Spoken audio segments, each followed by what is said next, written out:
Hello दोस्तों, हम आज की इस वीडियो में जानेंगे कि किसी भी द्विघात समीकरण के मूलों की प्रकृति कैसी होती है। तो इसके लिए हमें एक फार्मूला की आवश्यकता होती है, उसका नाम है विवेचक। चलिए शुरू करते हैं विवेचक का फार्मूला। सवाल क्या है, समीकरण x square plus 4x plus 1 equal to 0 के मूलों की प्रकृति क्या है। सबसे पहले ये जानिए कि मूल क्या होता है। तो कोई भी द्विघात समीकरण यानी कि a x square plus b x plus c is equal to 0, ये द्विघात समीकरण है। कैसे जानेंगे कि द्विघात समीकरण है? क्योंकि यहाँ x, यहाँ भी x, यहाँ ये तो कांस्टेंट हो गया सी। तो x का अधिकतम घात 2 है, यहाँ x के पावर 1 है, कुछ नहीं है। तो x का अधिकतम घात 2 है, यानी कि किसी भी बहुपद के चर का अधिकतम घात 2 होता है, उसको हम क्या कहते हैं? द्विघात समीकरण। यानी कि हम इस पद से ही क्लियर कर दिए कि कौन सा समीकरण है? द्विघात। इसका मतलब ये हुआ कि एक्स स्क्वायर का जो गुणांक a है, ये कभी भी 0 नहीं होना चाहिए। क्योंकि a का मान अगर 0 हो गया तो यहाँ 0 में एक्स स्क्वायर में 0 से गुणा करेंगे तो क्या हो जाएगा? 0। तो बचेगा शेष ये बी एक्स प्लस सी। तब तो ये द्विघात समीकरण नहीं, ये 0 हो जाएगा। तो ये क्या हो जाएगा? रैखिक समीकरण।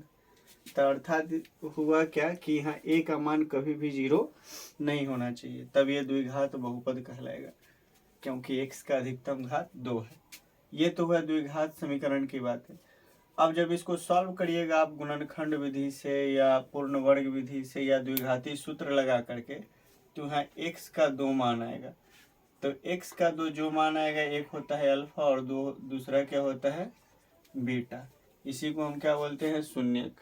एक अल्फा होता है और एक बीटा होता है। अब हो सकता है अल्फा और बीटा का मान समान हो, या हो सकता है अल्फा और बीटा का मान असमान हो, या कभी कभी ऐसा होता है कि कोई द्विघात समीकरण का हल ही नहीं होता है। तो उसी को हम क्या बोलते हैं? प्रकृति। यानी कि x का जो मान आएगा समान आएगा कि असमान आएगा, क्या हल ही नहीं होगा। इसको पता लगाने के लिए हम किसका उपयोग करेंगे? एक फार्मूला होता है विवेचक, और विवेचक को सूचित करते हैं d से। और d का फार्मूला क्या होता है? B square minus 4ac। b क्या है? तो यहाँ देखिए x का गुणांक b माइनस 4 सूत्र के हिसाब से होता है। a क्या है? एक्स स्क्वायर का गुणांक, और c क्या है? यहाँ कांस्टेंट जो है। अब चलिए पहला प्रश्न की बात करते हैं। पहला प्रश्न में क्या दिया है? X square plus 4x plus 1 बराबर 0। एक्स स्क्वायर का गुणांक कुछ नहीं है, तो a का मान क्या हो गया? 1। b, x का गुणांक जो होता है वो b होता है, तो यहाँ प्लस 4 है, माइनस होता है तो यहाँ माइनस लगता है, और c कांस्टेंट है +1, तो 1 -1 रहता है तो माइनस लिखते हैं। अब फार्मूला चलेगा विवेचक का, d का फार्मूला चलेगा बी स्क्वायर माइनस 4ac। तो b का मान क्या है? 4 का स्क्वायर माइनस 4 इंटू a का मान क्या है? 1 इंटू c का मान भी क्या है? 1। तो हो जाएगा 4 चौक 16 माइनस 4 एकम 4। अब 16 में से 4 जाएगा तो क्या आएगा? 12। इसका मतलब ये हुआ कि d का मान 12 आ गया। तो d का मान 12 यानी कि 0 से क्या आया? d विवेचक क्या आया? 0 से बड़ा आया। तो d का मान 0 से बड़ा आ गया। तो हम कहेंगे क्या? इस द्विघात समीकरण का, इस द्विघात समीकरण का हल समान है, हल वास्तविक है, वास्तविक है,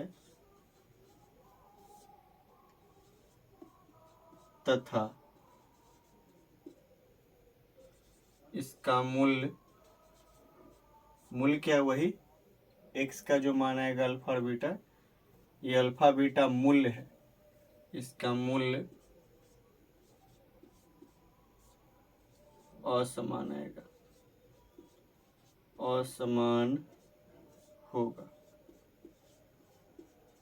तो हम ये क्या पता किए, इस द्विघात समीकरण का ये प्रकृति हुआ है। क्या हुआ? प्रकृति। वो जो प्रकृति लिखा हुआ है यही है प्रकृति।